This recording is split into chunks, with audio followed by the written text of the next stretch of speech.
नमस्कार देवियों और सज्जनों। हम लोग 22वीं रामायणी पर थे और बहुत चीजें बताई जा चुकी थी। मैं चाहता हूं कि उन्हें कुछ समाप्त कर दिया जाए, क्योंकि विषय गंभीर है और विस्तार ज्यादा हो गया है, इसलिए समाप्त करना जरूरी है। यह रामायणी मैंने आपको बताया है कि गीता, श्रीमद् भगवत गीता के अध्याय 15 के मंत्र 1 से 6 तक से संबंधित है और कठोपनिषद के भी इसी प्रकार के मंत्रों से संबंधित है।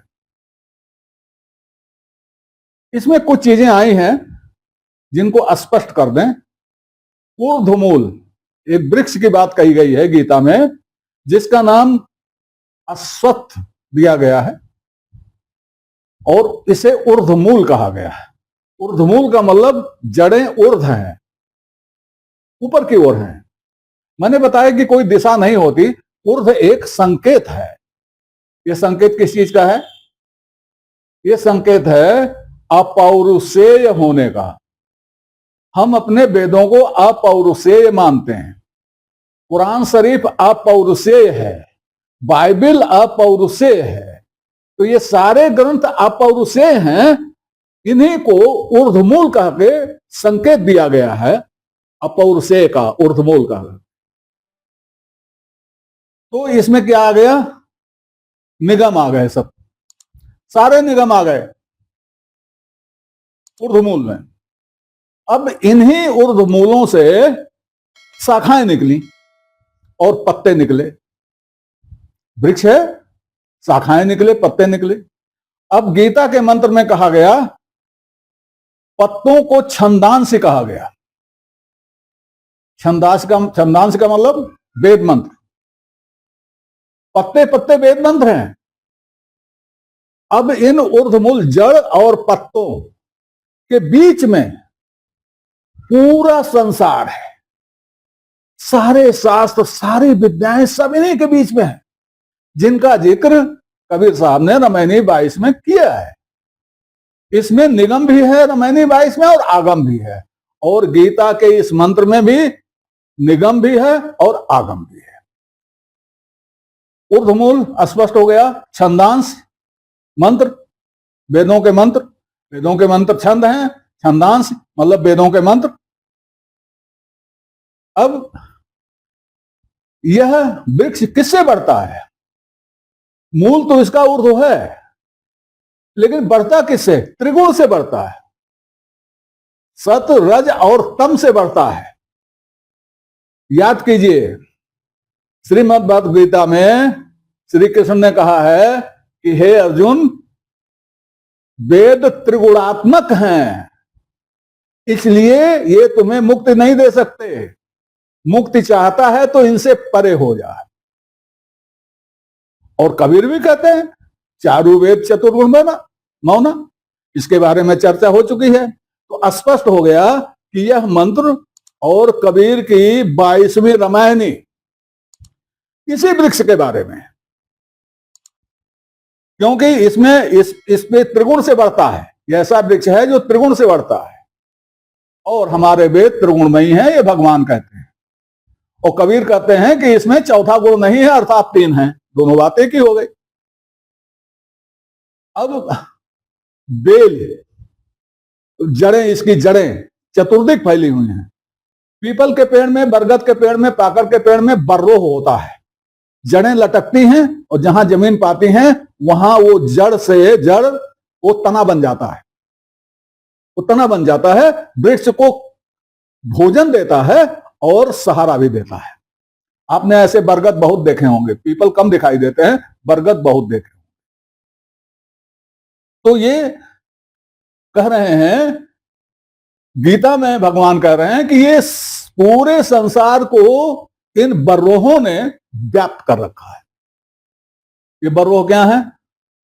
वेद जनित सारे शास्त्र, सारे महाकाव्य, सारी कहानियां, सब कुछ जितना लिखा पढ़ा है सब। और ये बर्रोह क्या किए हुए हैं? सबको बांधे हुए हैं। सबको बांधे हुए हैं। अब यहां एक चीज ध्यान दीजिएगा, कबीर ने क्यों नहीं लिखा? जब कबीर स्वयं कह रहे हैं कि ये सबको बांधे हुए हैं, देखिए 22वीं रामायणी देखिए और इसके पहले की रामायणी देखिए, इसके बाद भी देखेंगे आप। कबीर कहते हैं कि ये सब बांधे हुए हैं पूरी दुनिया को। तो इसी में कबीर अपनी किताब लिखकर क्यों बांधे? बाद में आप कहोगे कि बांध तो दिया इन्होंने भी, इसलिए कबीर ने नहीं लिखा। वो बांधना नहीं चाहते, वो अपने सुनने वालों को, अपने भक्तों को मुक्त रखना चाहते, बांधना नहीं चाहते। वो तो 5 जनों की जमात चलाने वाले हैं। 5 जन की जमात कौन? ये 5 ज्ञानेंद्रिया, दूसरे से उनसे कोई मतलब नहीं है। पंथ तो बाकी लोगों ने बनाया है, कबीर ने पंथ नहीं चलाया, वो पंथ के विरोध में थे। इतनी चीजों के बाद अब जरा और ध्यान से देखिए। वाह रे हमारे विद्वान, वाह रे हमारे समाज के हुआ। श्रीमद् भगवत गीता के पहले मंत्र में 2 शब्द बड़े मार्के के आए हैं। एक आया है अश्वत्थ और एक आया है प्राहुरभ्यम। प्राहुरभ्यम मैं आपको बता चुका हूं कि जिसको अनादि कहा जाता है, जिसको अव्यय कहा जाता है, अनासमान कहा जाता है। कहा जाता है नहीं। अगर होता तो अव्यय कहा जाता, अव्ययम कहा जाता, प्राहु न लगाया जाए। प्राहु लगा दिया गया, इसका मतलब क्या है? कहा जाता है। और जब कहा जाता है तो इसका मतलब कहा जाता है हो ही, ऐसा नहीं है। दूसरा अस्वस्थ। अस्वस्थ शब्द के 2 माने होते हैं। अस्वस्थ का एक माने होता है अनित्य और अस्वस्थ का एक माने होता है पीपल का पेड़। अब आप कह सकते हो, हम कह सकते हैं यहां पीपल का पेड़ अर्थ नहीं लिया जाना चाहिए। आप कहते हो नहीं, पीपल का पेड़ लिया जाएगा, अस्वस्थ माने पीपल होता है। तो आगे बढ़िए, मंत्र 3 में देखिए, अध्याय 15 का मंत्र 3 देखिए। उसमें भगवान कहते हैं लोक में ऐसा वृक्ष नहीं पाया जाता। तो पीपल क्या परलोक का है क्या? निषेध करते हैं कि इसको पीपल मत समझना, इस वृक्ष को। ये वृक्ष क्या है? पीपल नहीं है। और ये अस्वस्थ है, नित्य है, अनित्य है, लेकिन इसको कहा जाता है नित्य। प्राहु अव्ययम, ये ऐसा वृक्ष है। तो पीपल अव्यय नहीं है, बरगद अव्यय नहीं है, सब जानते हैं इसका नाश होता है। लेकिन यह जो वृक्ष बता रहे हैं, एक तो यह लोक में है नहीं और दूसरे इसका नाश नहीं होता, ऐसा कहा जाता है। नाश तो इसका भी होता है। जब हम चले जाते हैं तो हमारे लिए इसका नाश हो गया, जगत मिथ्या हो गया। वैसे भी लोग कहते हैं जगत मिथ्या है। तो इसको ध्यान में रखना है कि हमारे लोगों ने किस तरह से अस्वस्थ देख करके लोगों से पीपल पूजवाना शुरू कर दिया, और किस तरह से कह दिया कि पीपल के पत्ते पत्ते पर वेद है, किस तरह से कह दिया कि पत्तों पत्तों पर देवता बैठे हुए हैं, किस तरह से कह दिया गया ये वासुदेव वृक्ष है। यही बंधन है। कबीर जिस बंधन की बात कर रहे हो यही बंधन है, यही है। लखै न कोई, अलख निरंजन लखै न कोई। उस तथा कथित अलख निरंजन को कोई नहीं देखता है जिसके बंधन में सब लोग बंधे हुए हैं। अब मेरा ख्याल है कि ये स्पष्ट हो गई होगी 22वीं रामायणी। अब आगे बढ़ते हैं 23 रामायणी 23। पहले इसका एक पाठ देख लेते हैं। अब देखिए प्रकरण बदल गया है, अब थोड़ा जो है दूसरे रस में प्रकरण जाने वाला है। अल्प सुख दुख आदि अंता, मन भुलान मैगर मै मनता, सुख बिसराय मुक्ति कहां पावे, परिहर सांच झूठ निज धावे, अनल ज्योति डाहे एक संगा, नैन नेह जस जरे पतंगा, करो विचार जो सब दुख जाई, परिहर झूठा केर सगाई, लालच लागी जन्म सिराई, जरा मरण निरायल आई। साखी है, भरम का बांधा ई जग, यह विधि आवे जाए, मानुष जन्म पाई के नर काहे को जहराए। अब बदल गया। अब यहां पर महात्मा कबीर शास्त्रों की बात नहीं कर रहे हैं, दुनिया की बात कर रहे हैं। ऐसी बात कर रहे हैं जिसको समझने के लिए किसी शास्त्र की जरूरत नहीं है, और इसको समझ गए तो शास्त्रों की जरूरत नहीं है, इसको नहीं समझे तो शास्त्रों में उलझ उलझ के समाप्त हो जाओ। तो इसको शुरू करते हैं। कहते हैं अल्प सुख दुख आदि अंत।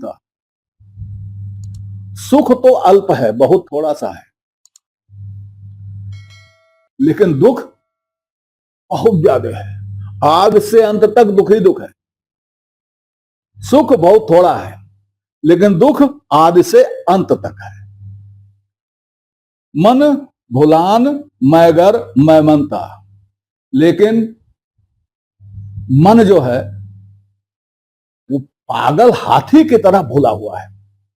जैसे पागल हाथी भूल जाता है, उसी तरह से मन भूला हुआ है। मैगर हाथी, मैमनता पागल, मन भुलान मैगर मैमनता, मन भूला हुआ है। कैसे भूला हुआ? आप एक पहेली सुनते होंगे। पहेली होती है कि वो कौन सा जानवर है जो पहले 2 पैरों पे चलता है, फिर 3 पैरों पे चलता है, जो पहले 4 पैरों पे चलता है, फिर 2 पे चलता है, फिर 3 पे चलता है। आपका उत्तर होता है मनुष्य। बचपन में 4 पैरों पे चलता है, फिर 2 पैरों पर, बूढ़ा हो जाता है तो एक लकड़ी लेता है आदमी। अब एक पहेली और देखिए, वो कौन सा जानवर है जो 2 पैरों पे चलता है, जिसके 2 पैर होते हैं, बाद में 4 हो जाते हैं, फिर 6 हो जाते हैं, फिर 8 हो जाते हैं।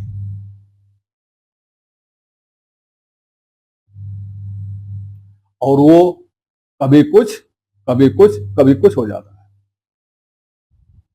ये पहली आपने नहीं सुनी होगी, मैं जानता हूं, नहीं विचार कीजिए ये क्या है। हम ही हैं, अकेले हैं 2 पैर, विवाह हो गया 4 पैर, एक बच्चा हो गया 6 पैर, और हो गया 8 पैर। 2 पैर मनुष्य के, 4 पैर पशु के, 6 पैर भंवरे के। मनुष्य रहता है, 4 हो गए तो पशु हो जाता है, 6 हो गए तो भंवरा हो जाता है, कीट हो जाता है, मस्त घूमता है। 8 हो गए, मकड़ा हो जाता, मकड़ा जाल जाल जाल बना के शिकार करता है और उसी जाल में मर जाता है। तो ये 4 पैर होने 8 पैर होने की कहानी कितनी लंबी है, अब अंदाजा लगा लीजिए कि सुख कितना है और दुख कितना है। अच्छा चलिए इसको छोड़िए आप। भोजन करते हैं, बड़ा सुख मिलता है। भोजन कितनी देर में कर लेते हैं? 10 मिनट 15 मिनट। और भोजन की तैयारी में कितना समय लगता है? नहीं नहीं, मैं कमाई की बात नहीं कर रहा हूं कि कमा के लाते हैं तभी, मैं उसकी बात नहीं कर रहा हूं। भोजन बनाने में कितना समय लगता है? और भोजन पचाने में कितना समय लगता। तो अल्प सुख दुख आदिव अंता। हमेशा सुख कम है, दुख बहुत ज्यादा है, लेकिन उसी थोड़े से सुख में पागल हाथी की तरह भूले हुए हैं। सुख बिसराए मुक्ति कहां पावे। मुक्त का तो मतलब ही सुख है। तो जब सुख ही को भूल जाओगे, सुख ही नहीं याद रहेगा, सुख ही नहीं जान पाओगे, सुख ही की याद नहीं रहेगी, तो मुक्त कहां से मिलेगी। मुक्त के लिए सुख जरूरी है। सुख अल्प है और उस अल्प सुख को के लिए आप जो है पूरी जिंदगी अपनी जो है खपा दे रहे। तो सुख कब पाओगे। परिहर साच झूठ निज धाव। सत्य छोड़कर अपने ही झूठ की ओर आदमी भागता है। सत्य क्या है। सत्य यह है कि सुख बहुत कम है, दुख बहुत ज्यादा है, लेकिन मनुष्य इसको छोड़ करके अपनी वाली ही हाँकता रहता है। आज यहीं विश्राम करते हैं। आगे रामायणी पर वार्ता बढ़ाई जाएगी। तब तक के लिए नमस्कार। आपसे निवेदन है कि श्रृंखला को अपनी लाइक दें, इसको सब्सक्राइब करें और कमेंट बॉक्स में जाकर अपनी टिप्पणी प्रस्तुत करें, अपनी जिज्ञासा व्यक्त करें, अपने प्रश्न पूछें। यथा समय आपकी जिज्ञासाओं और प्रश्नों का समाधान करने का प्रयास किया जाएगा। धन्यवाद।